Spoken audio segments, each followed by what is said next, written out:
Hello and welcome to Center for Victory's podcast of Your Best Day Yet. It's Center for Victory. We're here to help unlock, reinforce, and enrich relationships through personal and professional development. I am Eric Guy, Chief Victory Officer at the Center for Victory here. Today I get to interview one of my faves, our own, very own Chief Joy Officer, and how appropriate at a time like this that we get to, podcast. and for this podcast, that we get to talk about joy, and we're going to be talking today about what's your joy power. So, this month we've been talking about how to, our theme was, how to rejuvenate and things of that nature. And what an appropriate time as we're going through all this with COVID, the coronavirus. We gave you that title because you earned it. I don't know if you like it all the time, but for me, what you bring to the company and what you do is a bunch of joy. And that's why we termed you our Chief Joy Officer. So today, Faith, I want to talk to you a lot because you do bring a smile to my face all the time. Hey, I try. And I hope I do for you too. I know I'm a pretty cool dad. Hey, I had to get it from somewhere. Yeah. But just love being around you. Absolutely. I mean, it kind of stinks when you're at college. This is kind of a good time for me because you're at home. And when I'm done at work, I get to come home and we get to batter back and forth, banter back and forth. And it's a lot of fun. And I know your mom appreciates it because she's done talking to me after a work day. Yeah, she's done talking to you during the work day. That is true. But I got a couple questions for you. Just want to get your take on it. Sure. Because I know you have a lot of wisdom as well. But for some of us right now, it's really tough to be joyful, to be happy, and to really look at anything in a positive light.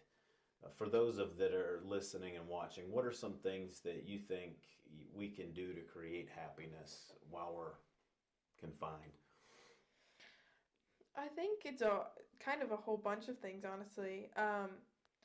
Creating happiness can be really hard, especially right now because it's so easy to kind of go through the motions. And I was actually talking about this the other day with Mom. It's so easy to just kind of, you wake up at normally, I've been waking up at like noon because I go to bed at like 4. It's not good. My sleep schedule is a mess. But creating happiness to me feels more like instead of going through the motions, you're actively choosing to do something that makes you a little bit uncomfortable sometimes. So like for me, I've been working out, which is rare, but I've been working out, and I've been trying to reach out to people, but also kind of trying to take time for myself because a lot of the time in college I get kind of like caught up in being in social environments and kind of putting myself in that situation. I have a little bit of FOMO, so I'm there all the time. I have to be around people, so it's nice to kind of realize like, hey, is that a friend?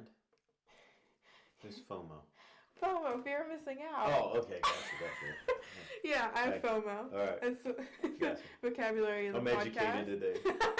Yeah, that's your joy power. Yeah, that's my joy power. Education. Yeah. But yeah, I think it's just kind of like choosing to create anything and anything at all. Like I've been baking a lot, and I'm awful at baking, so haven't burnt down the house yet. So we'll see. Keep you posted. Yeah. We'll see. But and that goes into the kind of the second question, and really dovetails into that. In difficult situations like this, how do we actually take time to be happy?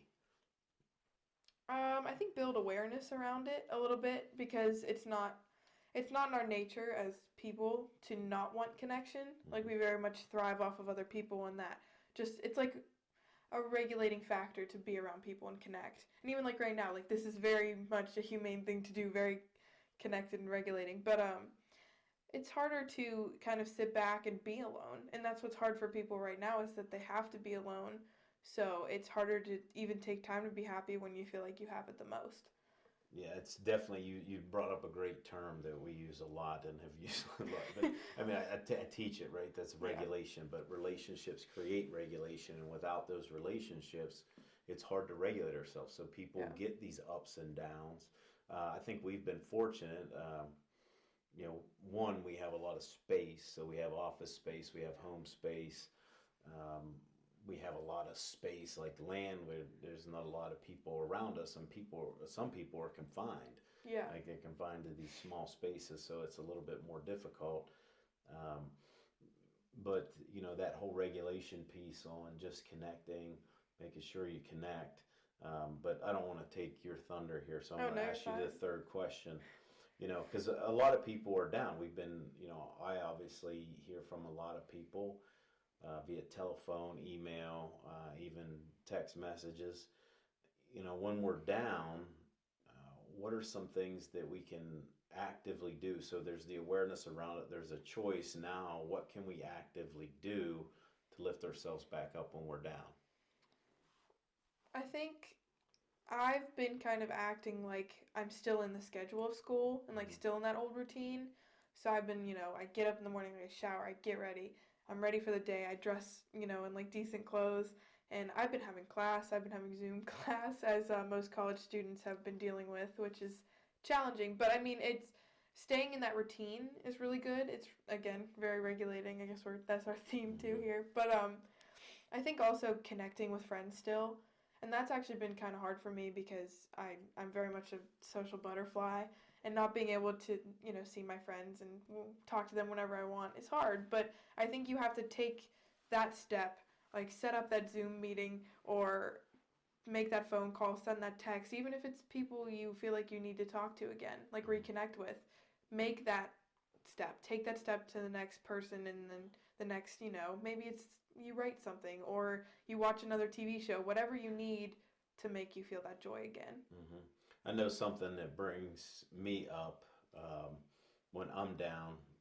A couple Christmases ago, you gave me my little theme book with the quotes in it, and it's one of is it literally just, and it's not just because you're sitting here. I've said it on some other podcasts and things of that nature, but it's just a little journal, and I'm glad it's just little because I can carry it with me. I can throw it in my backpack.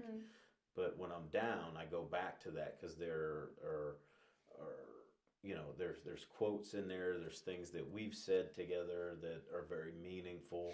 The one that I always come back, solid gold, baby, you're solid gold, man. That just brings a smile to my face, whether I'm here down in the office or whether I've been on an airplane, just missing you guys. It's like, okay, yeah, got to remember why I do this, right? And I've added to those, so just going through those, reminding myself who I am. Yeah, and like I actually have a Pinterest board of quotes. Like there are longer quotes, shorter quotes, and my favorite word's rise. So I like to use that in quotes. So I have a whole just little section for rise quotes. And I think it's important because even like rise alone feels like an identity to me. So, I mean, there are certain words and certain quotes that I go back to and I remember like, hey, this is not the end. And like when you're upset with your story, that doesn't mean it's the end of the story. It means that it's going to get better. It always gets better. And that's what's kind of in the stakes here. It's like if you feel down, it's not the end. It's merely just the journey. So just reminding yourself of that. That was deep. Thank you. Hey, I learned it from you. Yeah. Like a mini psychotherapist at this point. Yeah, I mean it's good, but I mean there's a lot of people, and I would say here's the other thing, and this we were going to get off topic and off our outline, but if you are that person that is a little bit happier and a little bit more joyful, reach out to some people who who are struggling. I know I've done that. I know people have done that for me in the past 6 or 8 weeks, and it's really just good. I've got a dear friend, and we Zoomed it today. I mean, PL. I mean, just a great friend of mine. But every time, it's not the same as us being face to face with each other because we're used to getting coffee. But Zoom is good. Yeah, it's better than nothing. Smiling, to go back and forth, and it's always good. And we're the same on Zoom as we are in person. Can't tell you what we talked about today, but man, do we have a good time. And it's all over the place. Yeah. It's good. And get, you mentioned sleep. Some people are having, we do need to get in a good sleep schedule. And things like that. Eating well always, can lift us back up. But, I would say speak truth and hold on to the hope. You were saying about hope. Yeah. Hold on to that hope. And I think when you have that, it actually, I mean, it was profound. I know I joked about that, but that really was profound, because when you hold on to that hope, you can experience joy. When you don't have any hope, it's like, well, I'm just fake and happy. Yeah. Right? And it doesn't feel authentic too. Yeah. And that's a hard thing right now, is because a lot of people don't feel like they're being their authentic selves, especially like I know in college, when people go to college, I don't, because I'm just kind of whatever all over the place. But some people, I know my best friend in college, he goes to college and he feels like a different person. Mhm. He feels more himself. And it's hard right now because we're kind of facing like an identity crisis as much as a pandemic, because people are just trying to figure out who they are and creating that. You're blowing me away with the insight. That's I've good. thought about it. Yeah, I've thought about it. It is. You know, I mean, Chief Joy Officer, I had to think about these things. yeah, I mean, it's so true. I mean, and I think that's why people get down if they're, Yeah. you know, that's an epiphany, you know, right here, right now for me, is the people, you know, I've been talking to a lot of leaders of companies and things like that, or just leaders at home. And it's like, okay, what am I supposed to do? I don't know who I am. You know, Yeah. so I think there's been a few weeks of, Shock. holy crap, who am I? Yeah. So Yeah. that is very profound. I'm glad we got a little off topic there. I know your mom will love that, but